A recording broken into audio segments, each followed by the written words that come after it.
pagbibigay pugay at pagpaparangal sa ating mga kababayang naninindigan at nagpapatunay sa kahalagahan ng katapatan at dangal. Ehemplo. Ang programang ito ay napapakinggan sa 1143 DZMR Santiago Isabela, 1233 DYVS Bacolod City, 1197 DXFE Davao City, 106.3 DZRK Quezon, Palawan, 103.3 The New J Cagayan de Oro City, 1062 DXKI Coronadal City, FEBC Radio TV YouTube channel, FEBC Radio TV Signal Cable Channel 185 sa pakikipagtulungan ng GCTV at sa inyong himpilang 702 DZAS FEBC Radio TV, agapay ng sambayanan. Dan Andrew Cura para sa Ehemplo.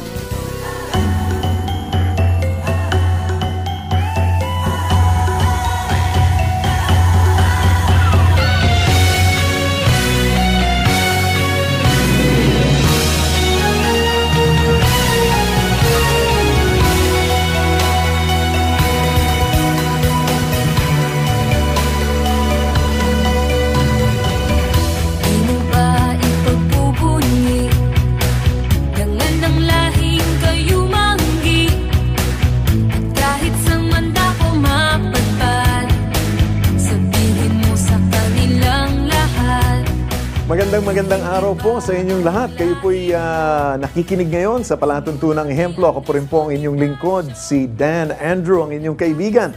At sa ating palatuntunan ngayon, abay dito po sa Ehemplo, tulad ng dati, ay tayo po'y nag-uusap patungkol sa kagalingan ng Pilipino. Kung paano maging isang mabuting huwaran, di lamang po bilang isang individual, kung hindi bilang isang organisasyon din.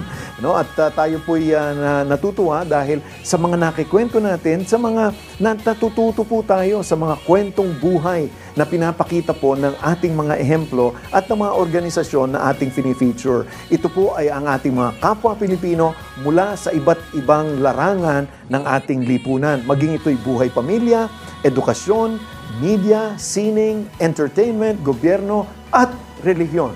Kaya po, magandang kwentuhan po ang ating matutunghayan at tiyak na kapupulutan po natin ng inspirasyon at aral sa araw na ito. Kaya po, tumutok dahil makakasama po natin ang ating butihing ehemplo sa araw na ito. Magbabalik po kami.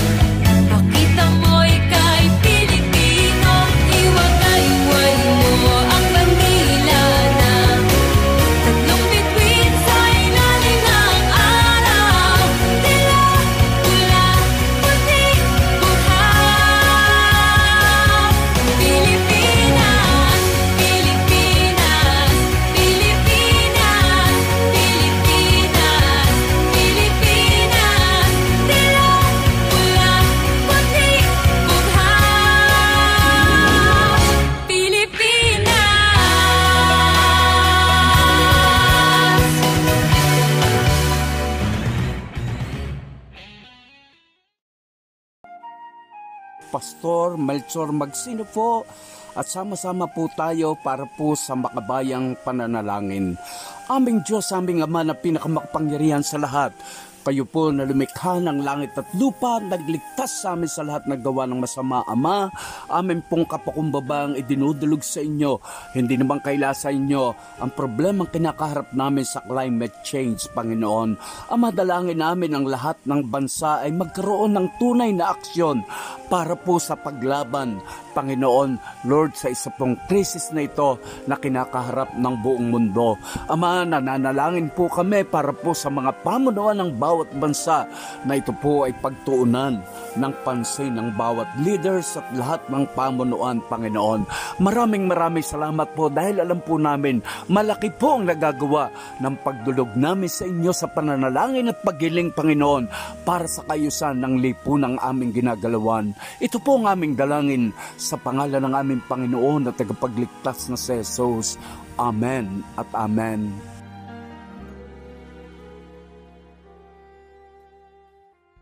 Sumasahing papawid mula sa Maynila. Ito ang Far East Broadcasting Company Philippines. FEBC. Himpilang 702 DZAM. Agapay ng Sambayanan. Kasapi sa KBP, kapisanan ng mga broadcaster ng Pilipinas. Sa pagbabalik ng ehemplo, ating tunghayan ang salaysay ng tampok na panauhin sa araw na ito. Manatiling nakatutok dito lang sa programang Ehemplo. Dan Andrew Cura para sa Ehemplo.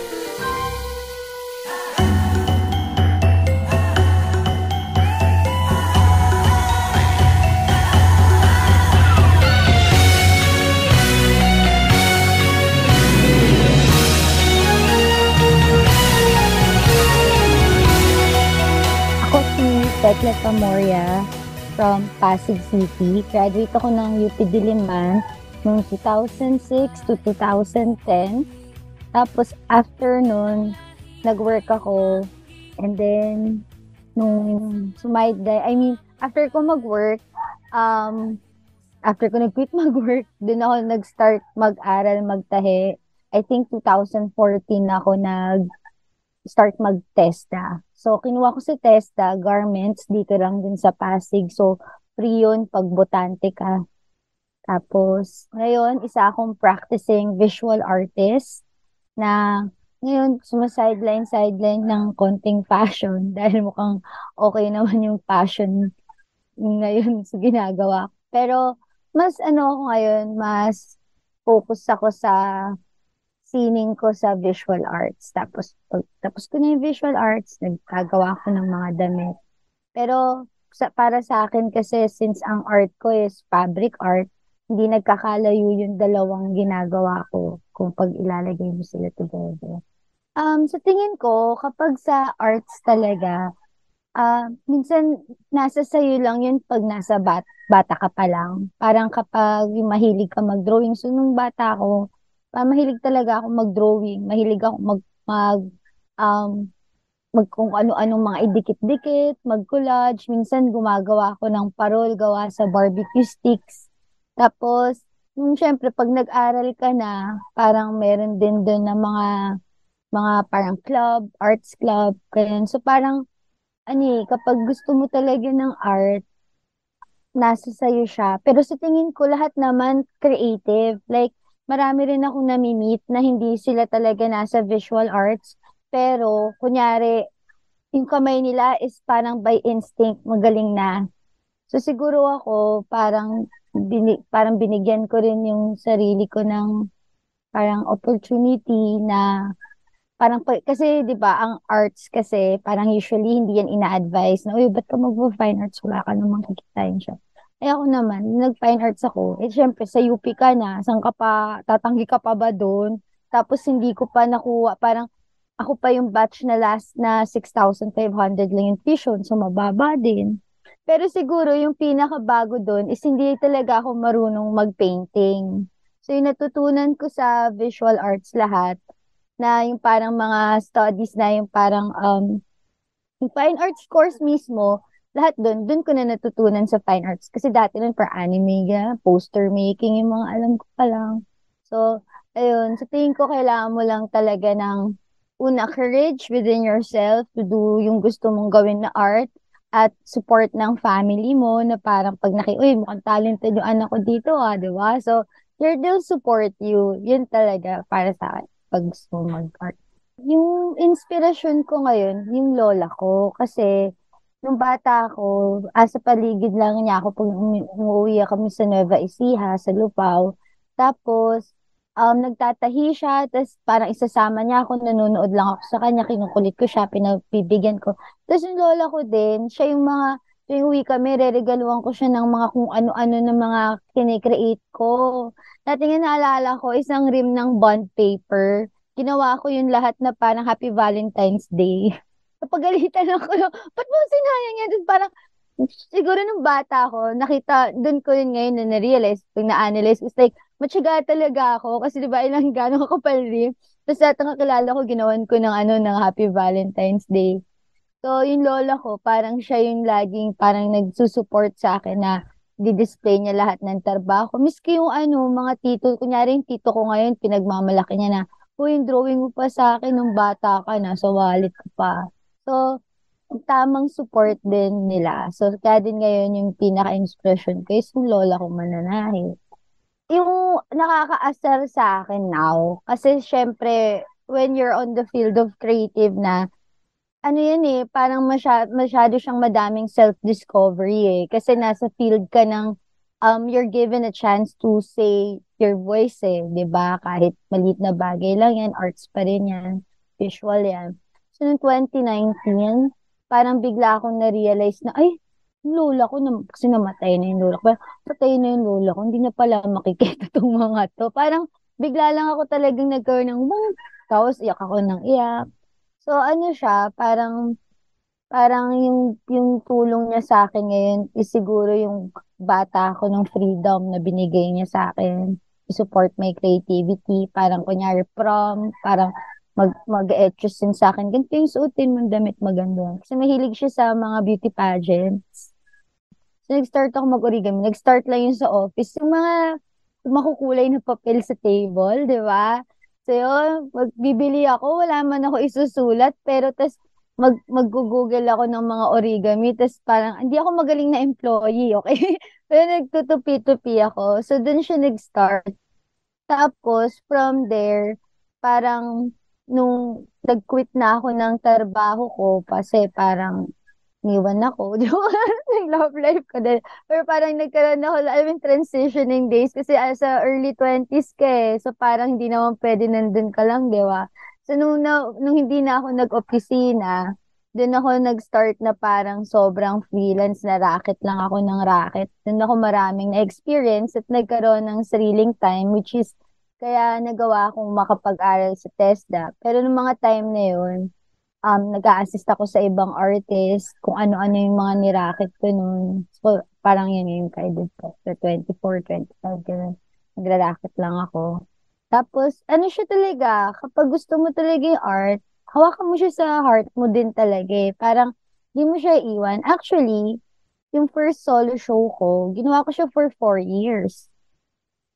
So, yung 4 years na yun, habang rumaraket ako, parang, nagko-commute ka sa jeep, nagtutupi ka ng papel, tapos lagi ako may maliit na bag, nagtutupi lang ako. So, parang yun nga, hindi ako mapakali kung walang ginagawa kamay ko.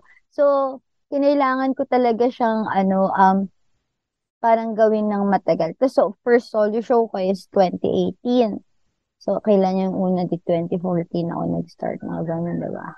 So, habang ginagawa ko yung origami dress ko, syempre, parang kasabay dun yung nag-test ako. Parang naging confident ako. Kung gagawa akong damit sa papel and meron na akong knowledge ng how to make clothes, tingin ko mapag-memory ko sila.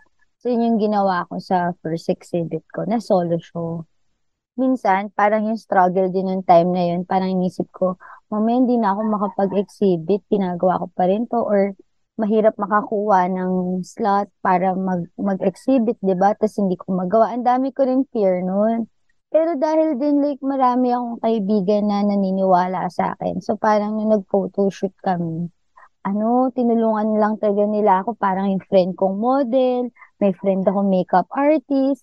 Tapos discounted or free, binigay nila sa akin. Tapos nung after namin shoot yun, grabe ako naiyak sa labas, parang this is it. Parang ganun yung feeling.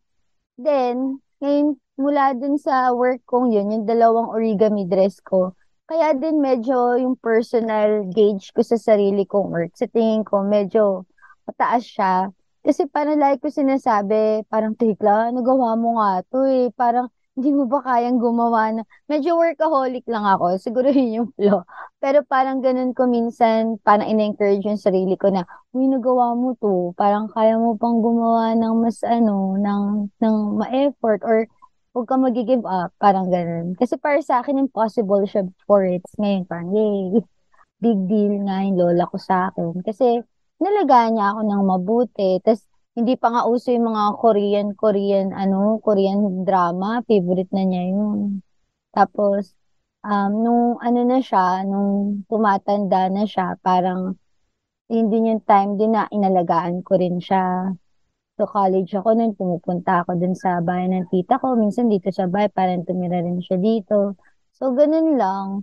Tapos, malakas siyang babae. Kasi kilala siya na, pag dun sa amin, parang, naku, si Bartola, kayo dyan.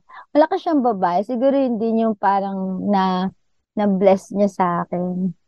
Meron akong 4 process of creating my own works. Parang una, pag-aaralan mo yung gusto mo. So, sa akin, pinag-aralan ko magtahi, ganun. Pinag-aralan ko yung, kunyari kung may kailangan akong bagong skill, pag-aaralan ko muna. Pangalawa, yung nararamdaman mo, parang dapat, credit mo yun, dapat kasama mo yun sa work mo. Pangatlo, sustainability, at least 90%. Di ko sinasabing 100 kasi minsan bumibili ako ng beads. Pero dapat yung primary medium mo sa akin, sustainable. Tapos yung pang-apat ko na parang belief sa sarili ko, grabe lang belief sa sarili ko. I mean, pang-apat na sinusundan ko is dapat gawan mo ng paraan yung mga bagay-bagay sa paligid mo.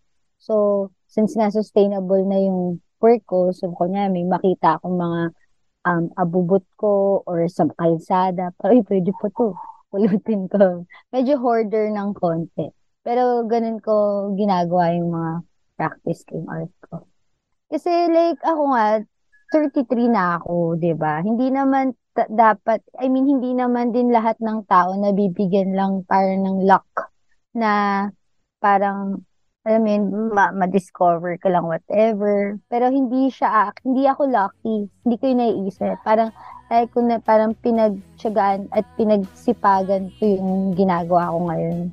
So, kailangan mo talaga. Kasi, kunyari, sa paggawa ko ng wearable art, confident ako na hindi yun masisira. At kung masira, alam kong kaya kong gawin. Miski sa mga paperworks ko, parang ito, ganito, matibay yan kasi tama kung paano ko ginawa. So, dun lang siguro pumapasok yung pagka-Virgo ko, parang pagiging OC, perfectionist, pagdating dun sa process.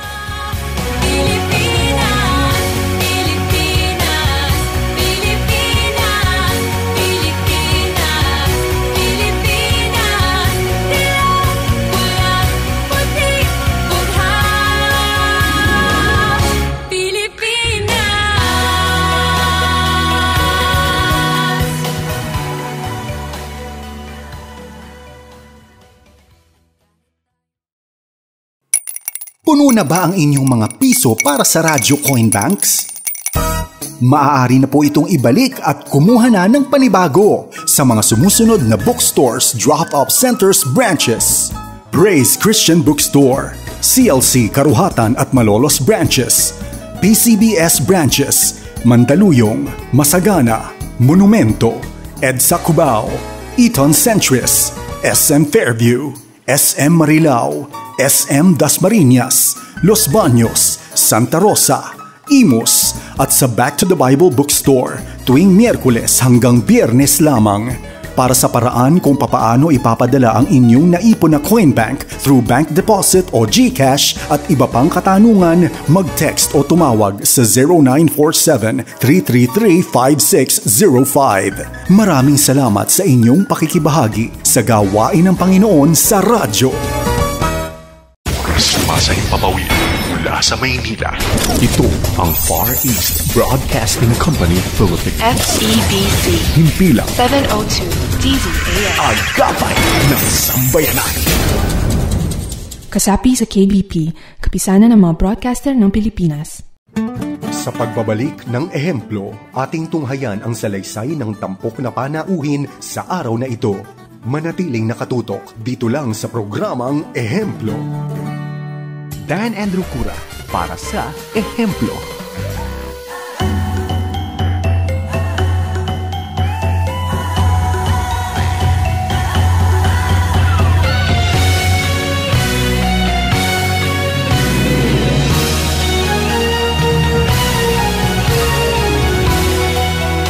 Since PUP ako, civilian kami. So, wala kaming uniform. So, nung bata pa ako nung college, siyempre parang paulit-ulit yung damit mo. Tapos, parang hindi ko din naman nasasabayan yung uso. Tapos, nakaupo lang ako noon, mga 2014 nga, graduate na ako na.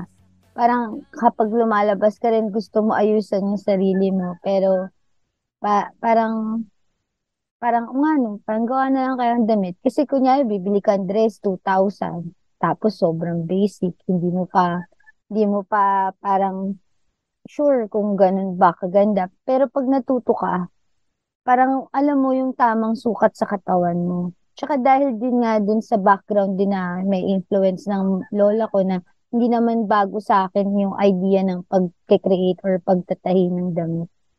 So, parang nag-aral lang ako ng skills na talaga na basic dun sa test, sa passing.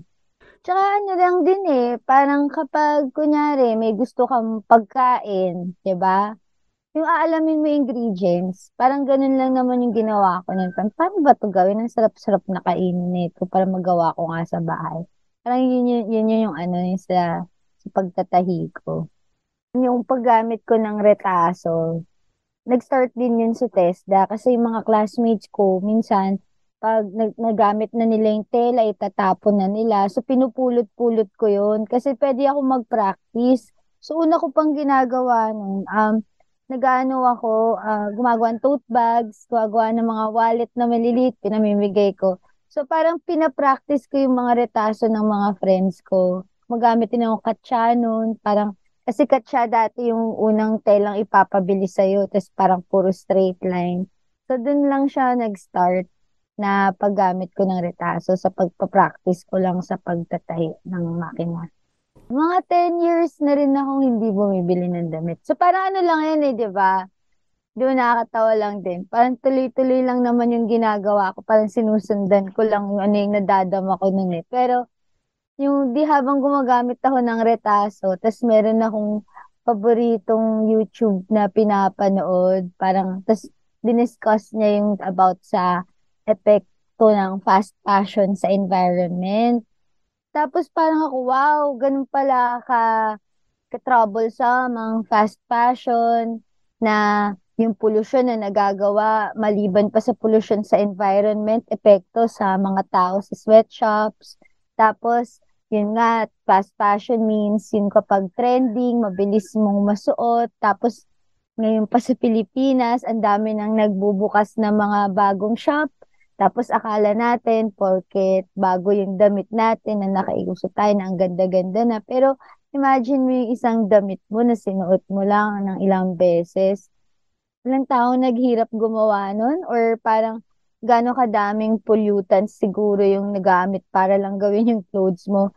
So, doon ako parang na-woke ba sa epekto ng fast fashion at gano'ng ka-importance ng sustainability. So, hindi na ako bumili ng damit. Pagdating naman sa paggawa ko ng sarili kong damit, hindi ako masyadong gumagawa ng sarili kong damit kasi gusto ko yung oras ko, nasa art ko na lang. Parang kung pwede nga kada opening ko, 'di ba? Nakabihis ako nagkakaram na ako lagi. So parang yung mga clothes ko ngayon, puro siya mga hand-me-downs or bigay ito ng kaibigan ko, favorite ko.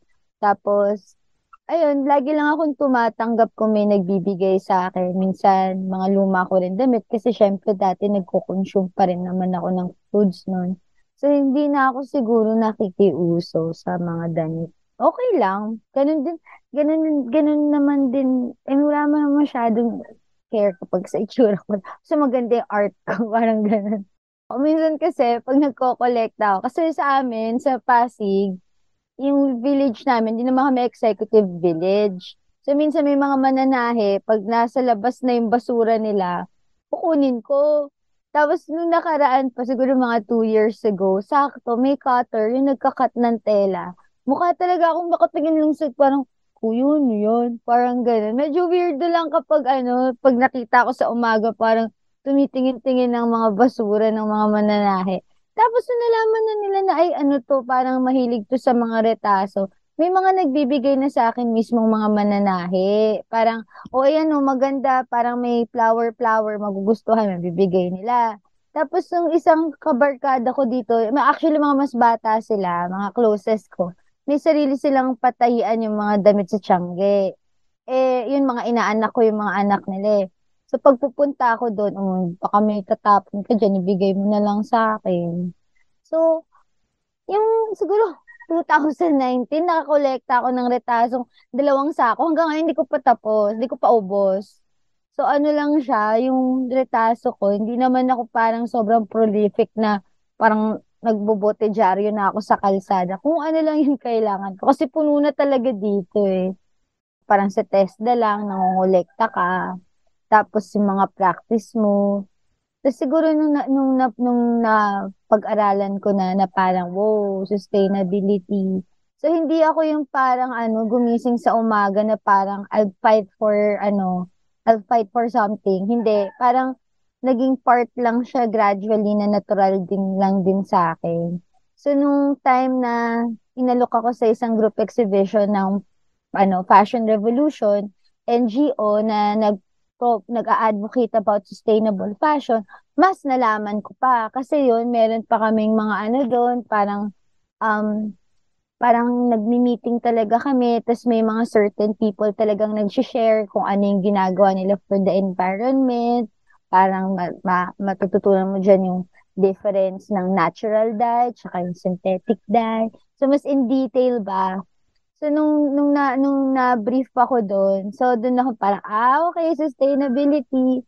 So, doon ko siya doon ko siya mas parang self-awareness, and then naging advocacy ko na rin siya. Parang dahil nga alam ko na doon ko din nilimit yung sarili ko na as much as possible, lalo na sa art mo, wag kang bibili ng gamit. Kunyari, kaya ko naman mag-resin, kunyari sa sculpture, kaya ko matuto nun, hindi naman ako ganun. Kaya kong ganun. Pero, imbis na gagawin ko yung mas madaling way, papahirapan ko yung sarili ko mag-paper mache or longer, as long as meron akong nagagamit na disposable objects, parang papel, ganun, tawag ng paper mache, magpe-paper mache ako. So, ganun. Ang sinasabi ko nga lagi sa interview is parang, hindi lahat ng bagay madali is tama. Hindi porket binigay sa'yo, like, lalo na ngayon kapag sa usapang fashion, andyan na yung shopping natin, dinideliver na sa bahay natin. So, mas nauudlok, tas mas mura pa. So, mas nauudlok tayo ngayon na bumili ng mga damit. Pero hindi porket binibigay na sa'yo yun, is parang mo. Kaya din yung sinasabi ko din yung advocacy ko nga is konting awareness lang. Parang konting knowledge lang na hindi mo need yung mabilis or easy dahil andyan agad. So, kailangan mo lang ng konting adjustment. Parang, kung di mo kailangan, di huwag mong gawin. Parang marami naman ginagawa din na way. Actually, hindi ako masyado aware sa parang whole scening na ginagawa ng government sa Pero marami akong mga kakilalang mga cultural workers, kunyari, nagpo-promote ng art natin. Actually, ugaling Pilipino is, kunyari, pag manalo ka, di ba, mga video mga singing contest, sobrang bet! Lahat, di ba, ganun tayo. Pero, siguro, mag-create ng mas organized at siguro madaling sundin, or hindi naman madaling. Parang, hindi, tama, madaling sundin, kasi syempre gusto mo yung masa, no? So, makakreate tayo ng project na madaling sundin at parang hindi nakaka-pressure sa mga tao to help the environment. Kasi ito yung isa sa problem natin. Bilang isang third world country din, isa tayo sa parang nasanay tayo sa sachets, nasanay tayo sa mga maliliit na mga Keverlu.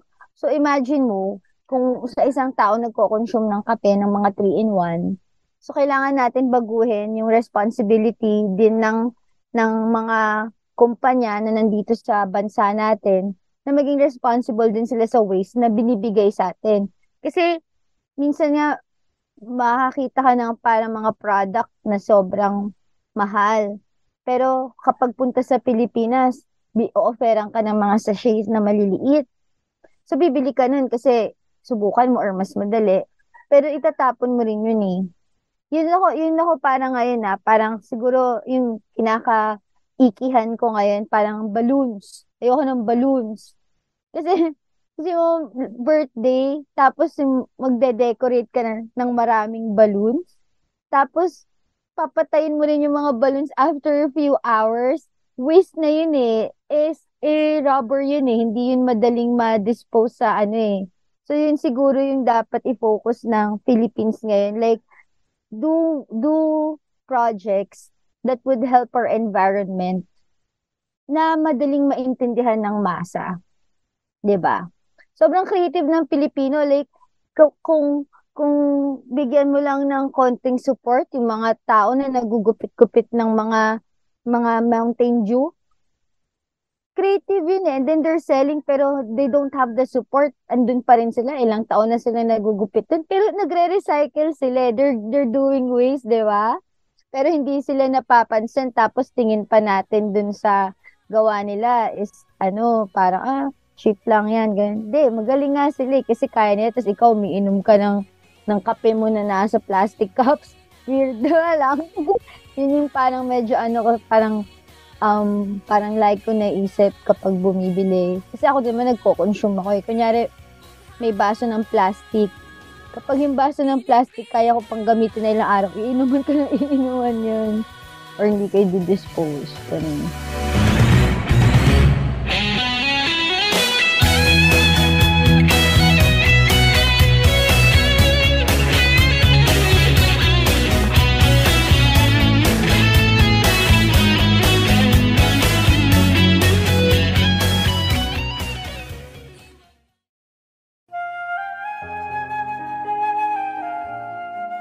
Ako po si Pastor Rolando Rolly Anura ng Exodus Harvester Disciple Church.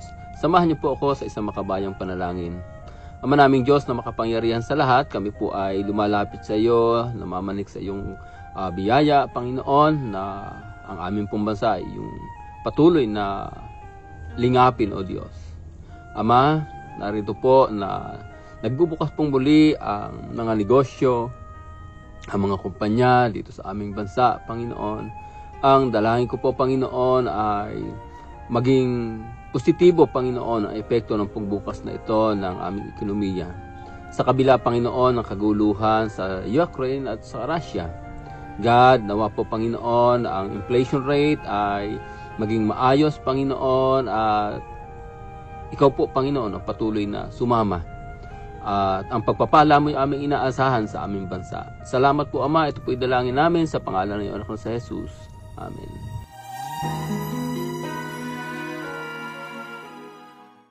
Sumasayang papawid mula sa Maynila. Ito ang Far East Broadcasting Company Philippines. FEBC. Himpilang 702 DZAS. Agapay ng Sambayanan. Kasapi sa KBP, kapisanan ng mga broadcaster ng Pilipinas. Sa pagbabalik ng ehemplo, ating tunghayan ang salaysay ng tampok na panauhin sa araw na ito. Manatiling nakatutok dito lang sa programang Ehemplo. Dan Andrew Cura para sa Ehemplo.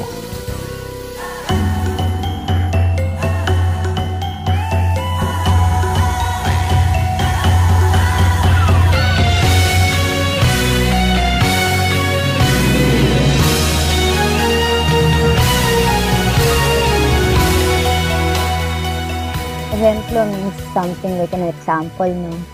Una, parang thank you for seeing what I do matters. Yun isa sa parang unang gusto kong sabihin. Pero kung makakapagbigay ako ng payo, like to other people, parang kailangan nilang ma-realize na sustainability ay future natin ngayon. Kasi wala na tayong ibabalik na oras pa. Kasi magsisi tayo sa future kung ano na yung nangyari sa environment natin. So, hindi lang naman dapat din sa fashion lang yung kailangan natin isipin. Pwede din natin isipin like yung mga kinukonsume natin. Ang ginawa ko lang, parang nagawan ko lang din ng paraan na isang way sa aking lifestyle na mabawasan, na makatulong sa environment. So, para mapunta ka doon, siguro, kailangan mo din, maging huwag mong i-pressure yung sarili mo. Kasi minsan, yun din yung problem, di ba? Parang baka ma-paranoid ka or ano. Hindi, kasi ako, kung base sa kwento ko, years na ako nagpa-practice, pero yung knowledge na natutunan ko dahil din sa matagal kong experience. So hindi siya talagang mamadali. Pero kapag meron kang naramdaman na pakiramdam mong tama para sa'yo, huwag mo nang bibitawan. Kasi yun na yung na-feel mo eh. So, pag naramdaman mo na yun, kahit ano pang gusto mong gawin, kahit sa trabaho mo, gusto mo mag-iba ng trabaho, huwag mo yung bibitawan. Pero pabayaan mo lang din na yung panahon, turuan ka.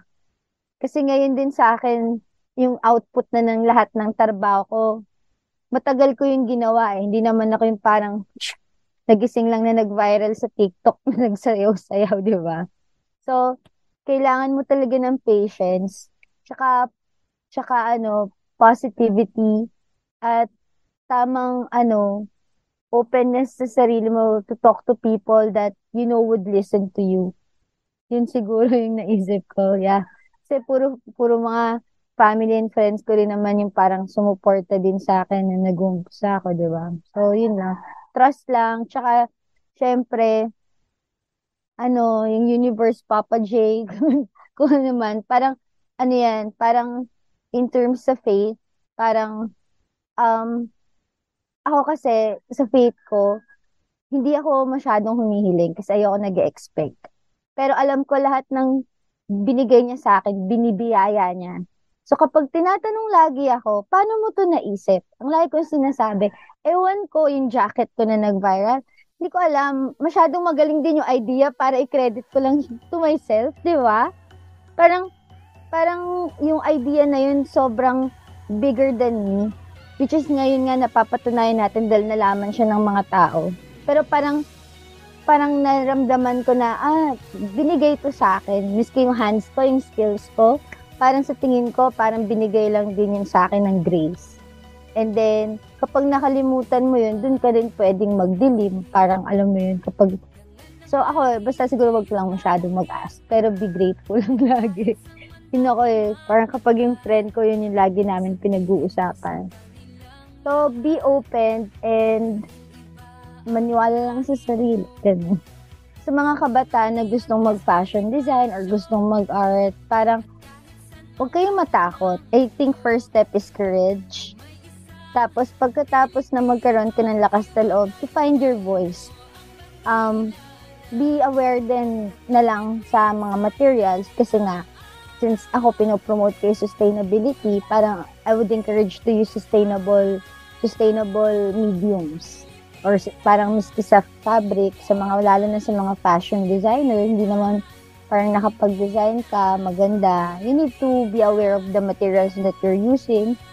Tapos, ayun, sa mga kabataan, kayo yung future. So, dapat ngayon, umpisahan nyo ng, mag-recycle or parang mahalin yung environment mo. Kasi nakakatakot, di ba? Kung hindi natin alagaan yung paligid natin, tayo rin yung dun. Ako si Tekla Tamoria.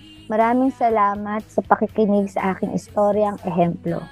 At yan po, natunghayan po natin ang ating ehemplo ngayon. Abay, siyempre, saludo po tayo sa kagalingan ng ating mga ehemplo at saludo po tayo sa ating mga kapilipino. Nawa po ay nakapulutan nyo po ng aral, inspirasyon at sana po kayo rin ay maging ehemplo rin. At yan naman po ang laging pakay namin sa ating palatuntunan. At bago ko po makalimutan, kung kayo po ay may kakilala na maaari nating ipakilalang galing ng Pilipino, maging ito po ay isang tao o hindi kaya naman isang organisasyon, huwag po kayong mag-atubili. Tawagan po kami sa 0999-223-5675 sa Smart at sa 0916-296-6620 sa Globe, o di kaya naman magpadala po kayo ng email sa amin sa dzas.info@febc.ph. At tulad ng dati, kung kayo po'y nakikinig through your gadget or through Facebook or YouTube, dyan po sa comment section, lagay niyo lang po yung pangalan, yung contact numbers, at kami na pong bahalang makipag-ugnayan sa kanila. Nako, maraming salamat po sa inyong patuloy na pagsubaybay sa ating palatuntunan. Kami po'y naliligayahan na padala po itong palatuntunan sa inyo. At syempre, hindi po ito kayang buuin kung hindi po kasama ang ating mga butihing katulong na team ng 702 DZAS, gayon din ang ating FEBC Radio TV. At syempre, ako po ang inyong lingkod, si Dan Andrew, na lagi pong nagpapaalala sa inyo, saan man, kailanman, at kahit sa maliit na paraan, maging isang mabuting ehemplo ka, kaibigan. Magandang araw po sa inyong lahat.